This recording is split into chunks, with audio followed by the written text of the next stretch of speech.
Graça e paz, irmãos.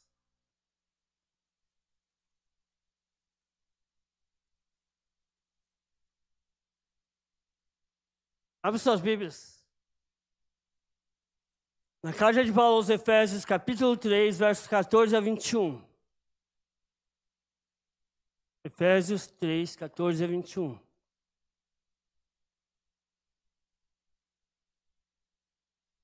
Obrigado.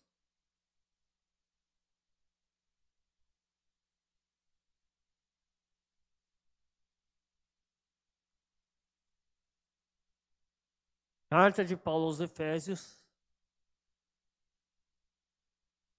capítulo 3, versos 14 a 21.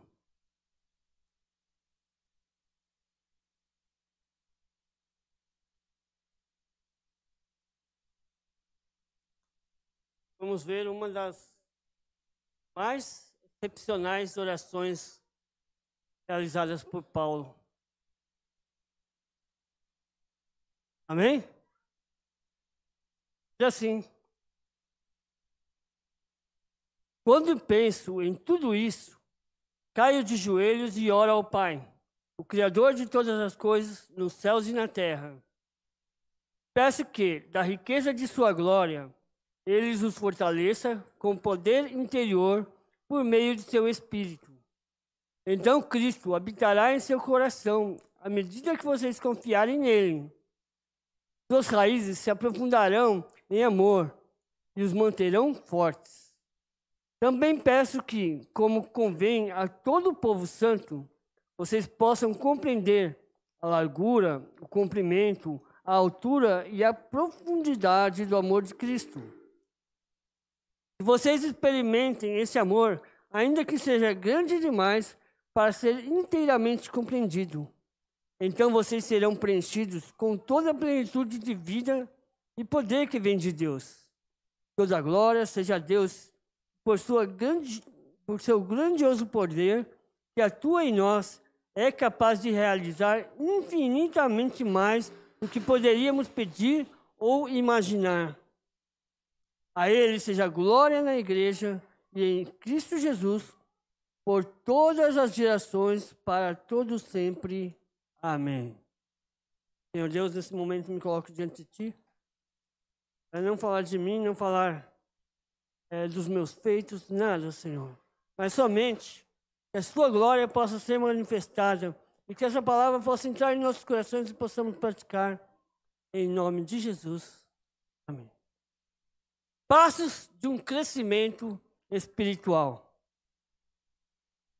Você, durante o seu devocional, já começou a orar?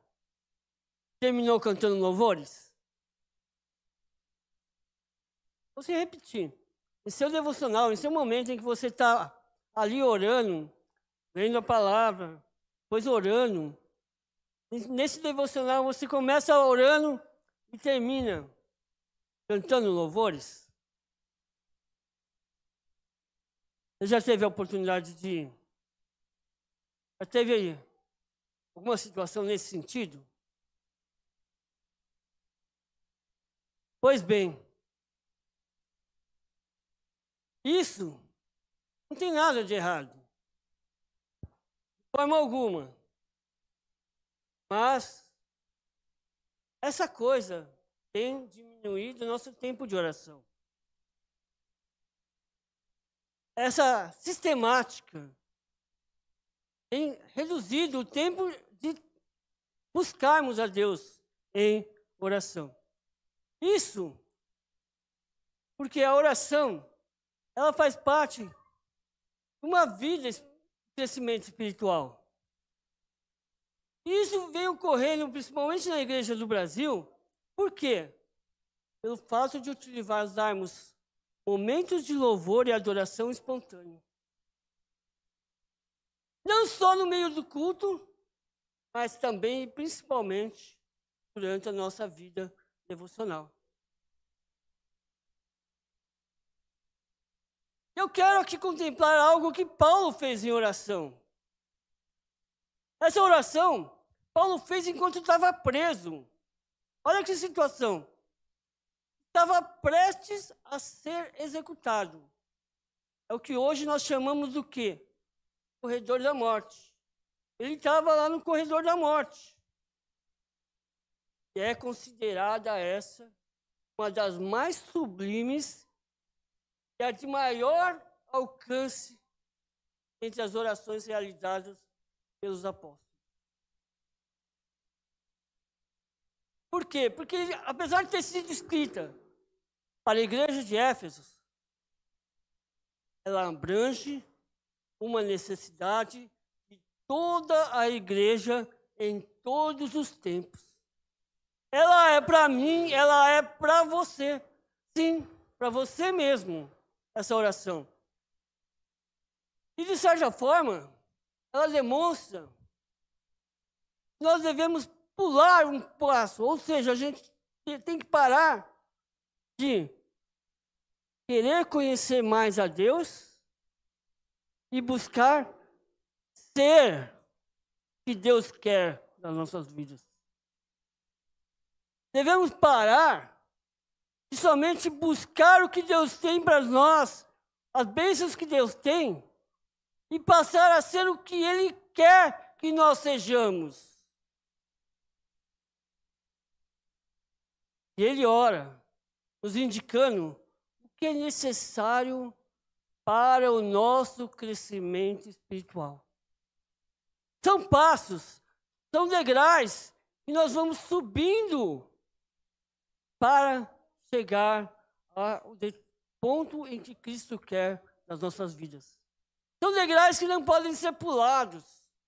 Cada ponto você deve evoluir aos poucos, sabendo que é uma necessidade que Deus tem para cada um de nós.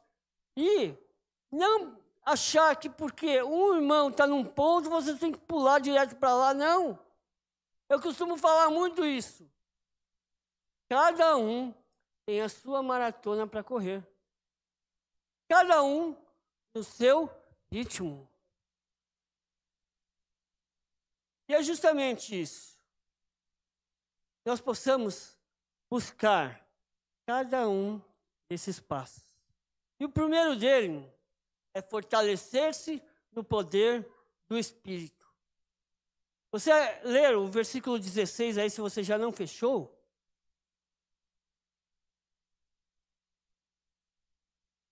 Isso.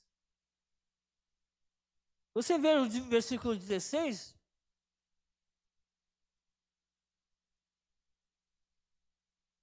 Paulo diz assim, ó, que a riqueza de sua glória, ele os fortalecerá com poder interior por meio de seu Espírito.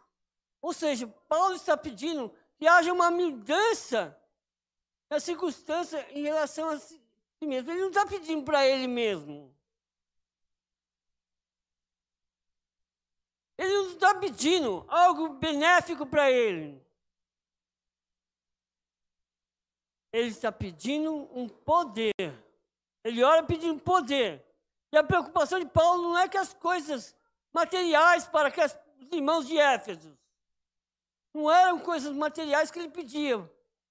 Assim como nós também devemos pedir para evoluir, não pedir coisas materiais, mas as espirituais. Buscar as coisas espirituais do Senhor. Hoje as orações são centradas aonde? No homem. São centradas no desejo do homem. Em busca, seja ela de prosperidade ou cura. Quando, na verdade, nós devemos buscar o quê? Coisas que vêm do alto. As coisas que vêm do Senhor.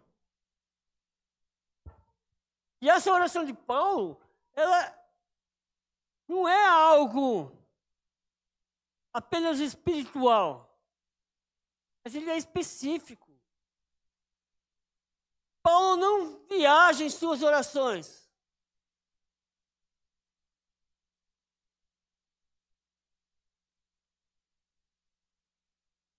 Ele não pede alívio dos problemas, mas poder para enfrentá-los. O poder é concedido o quê? Esse poder é concedido o quê? Pelo Espírito Santo. É o Espírito Santo que dá esse poder.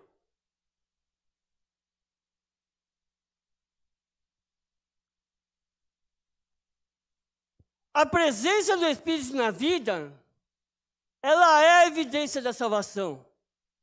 O Espírito na sua vida demonstra o que é a evidência da salvação. Mas o poder do Espírito é a evidência da capacitação para a vida. Há uma diferença. Porque o poder que Deus te dá, ela te capacita para a vida. Jesus realizou seu ministério na terra sob o poder do Espírito Santo. Isso que é importante. Não é somente a presença do Espírito Santo na vida dele, mas é o poder do Espírito Santo sobre a vida dele. É isso que o capacitou a exercer seu ministério. Precisamos ser fortalecidos com o poder. Por quê? Porque somos fracos. E o diabo, ele é bem astuto. Ele tenta corromper o nosso interior. Somente o que vem do alto pode nos levar a ter uma vida de santidade. A vida de santidade não é daqui de mim para Deus. É de Deus para o mundo. Através da minha vida. O segundo ponto, o segundo degrau que Paulo dá, é permitir-se ser habitado por Cristo. Isso nós vemos no verso 17a. E diz assim, ó. Então Cristo habitará em seu coração à medida que vocês confiarem nele. Ou seja, nós precisamos deixar Cristo habitar em nós. E o poder do Espírito é a habitação de Cristo. O poder do Espírito e a habitação de Cristo, ou seja, a presença do Espírito, o poder do Espírito, e isso que nós chamamos de habitação de Cristo, é a mesma experiência. E é justamente mediante ao Espírito Santo, o Espírito de Cristo que habita em nossos corações, é que podemos caminhar de uma forma para um processo de santidade. Cada cristão é habitado pelo Espírito Santo. Cada cristão é templo do Espírito Santo. E a habitação a Cristo é uma questão de intensidade. Quanto você permite-se ter habitação de Cristo? O quanto você permite. E é interessante notar que existem duas palavras distintas do grego para habitar. Uma é paroikel e a outra é katoikel. A primeira quer dizer habitar como estrangeiro. E ela é usada para pessoas peregrinos, para viajantes. Estão morando longe de sua casa. Ou seja, eles estão passando por uma morada temporária. É uma habitação temporária. Já katoikel, por outro lado, tem o sentido do quê? De estabelecer-se nesse lugar. Ou seja, refere-se a uma habitação permanente. Diferente daquela habitação temporária. Paulo, nesse texto, quando fala de Cristo habitar em nós, ele usa katoikel, que quer dizer o quê? Uma residência permanente. Cristo deseja isso, ser residência permanente em nossas vidas. É isso que ele quer. Não quer somente ter um alojamento temporário. Ele quer ser o dono da casa.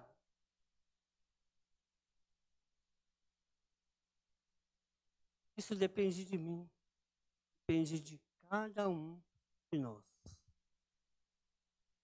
O terceiro ponto, o terceiro passo, é aprofundar-se no amor fraternal.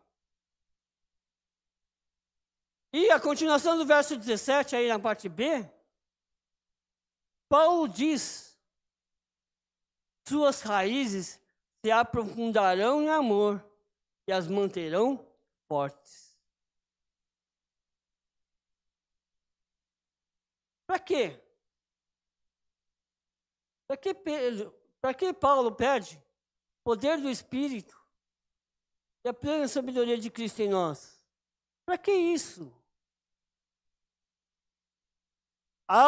Paulo fala o quê? Paulo escreve aqui para que sejamos fortalecidos para amar. Amar o nosso próximo.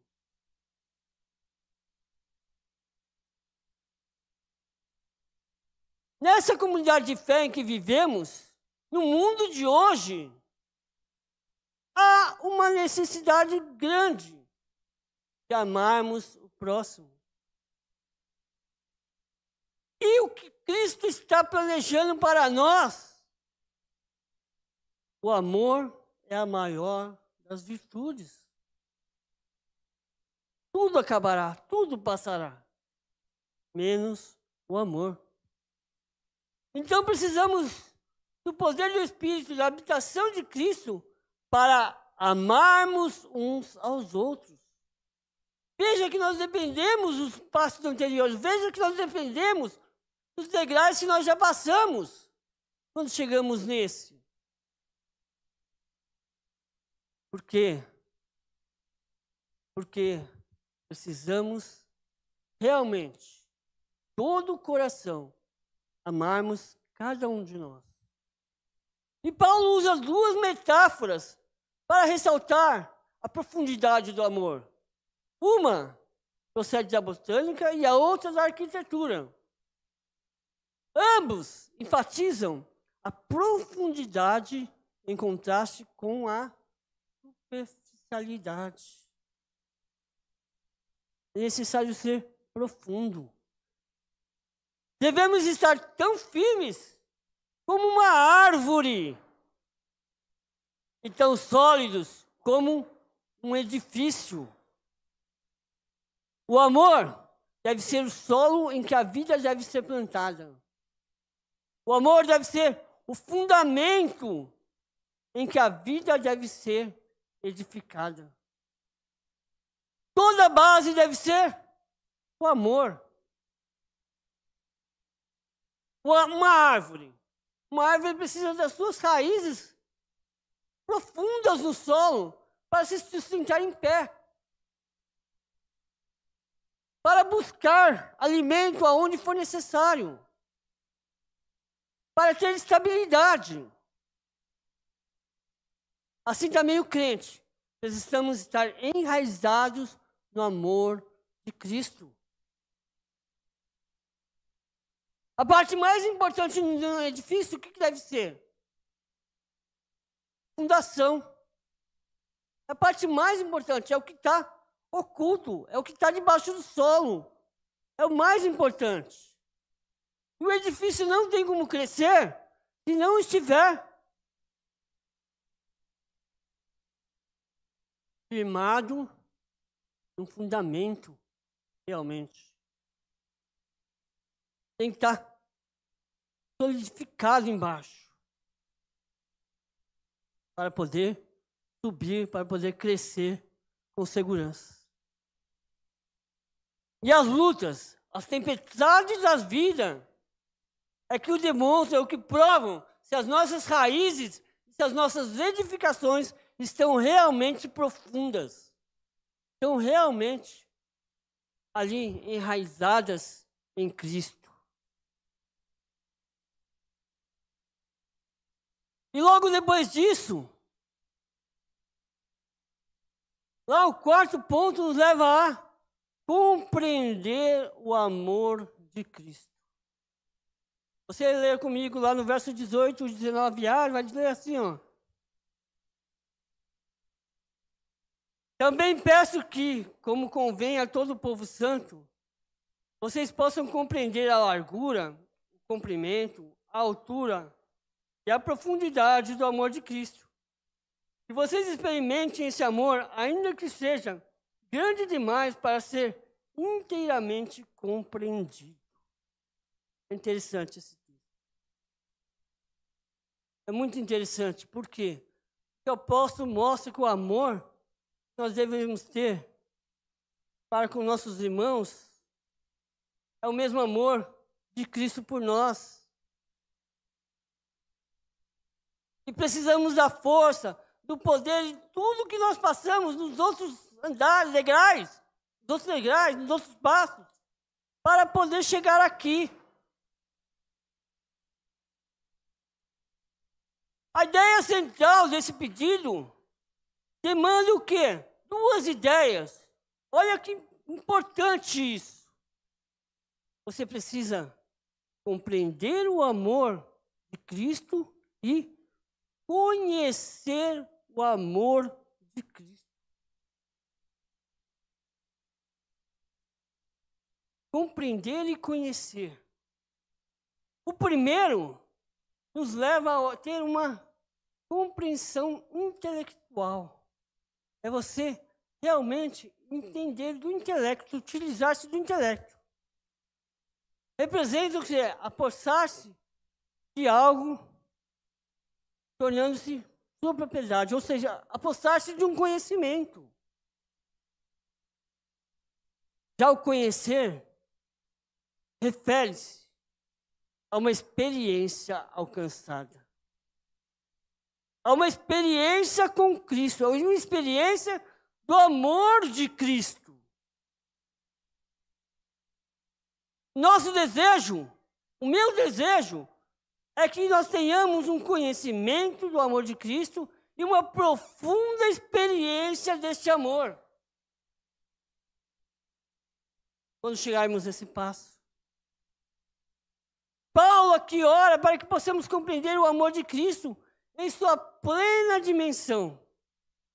Qual a largura, qual o comprimento, qual a altura, qual a profundidade dele. E a referência dessas dimensões tem um propósito.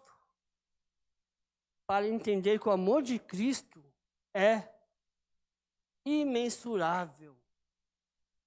É algo que não é fácil de medir. Não tem como se medir este amor. Este amor de Cristo, é suficientemente largo para abranger toda a humanidade. Glória a Deus por isso. É suficientemente comprido para durar toda a eternidade. Ele é suficientemente profundo para alcançar qualquer pecador que está ali desgarrado, independente do fundo do poço em que estiver esse pecador. E ele também é suficientemente alto para nos levar ao céu. Glória a Deus por esse amor que levará para o céu. E isso nos leva ao quinto e último passo. Você pode encontrar aí no verso 19, na parte B, e diz assim: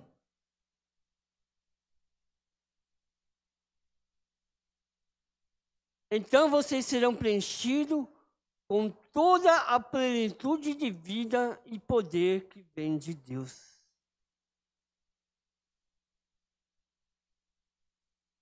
O seu sentido pleno, a plenitude de Deus, nesse último degrau, é algo que foge da compreensão humana. Foge da nossa compreensão. É bem provável que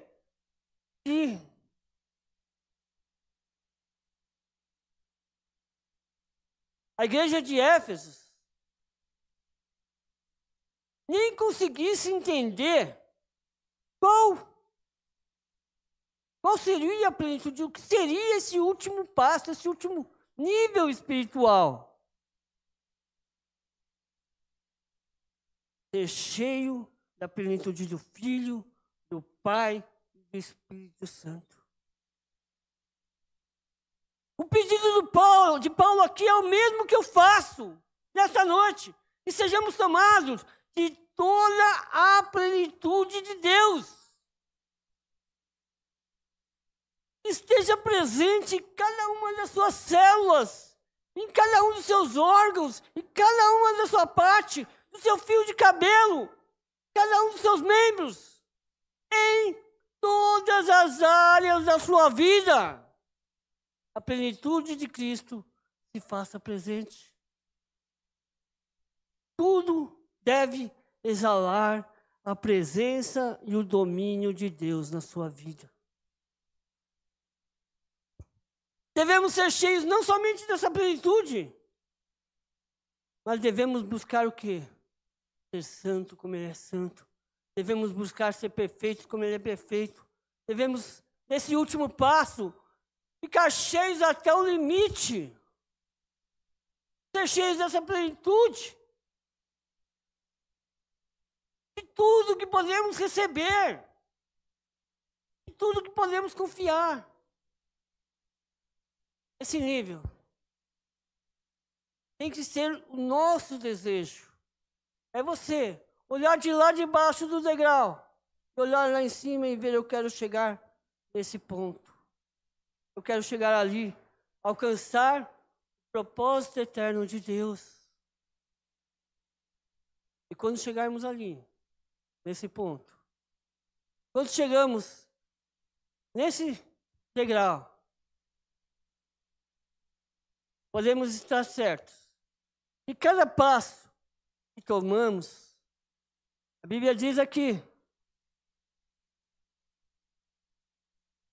que Deus será capaz de realizar infinitamente mais, coisas tremendas, coisas grandiosas, que eu e você nem poderíamos imaginar. Paulo quer isso para mim, quer isso para a sua vida. Então faça isso. Busque responder coração esses passos para o crescimento espiritual. Perceba em que ponto você está. Continue evoluindo até que Ele venha. Amém?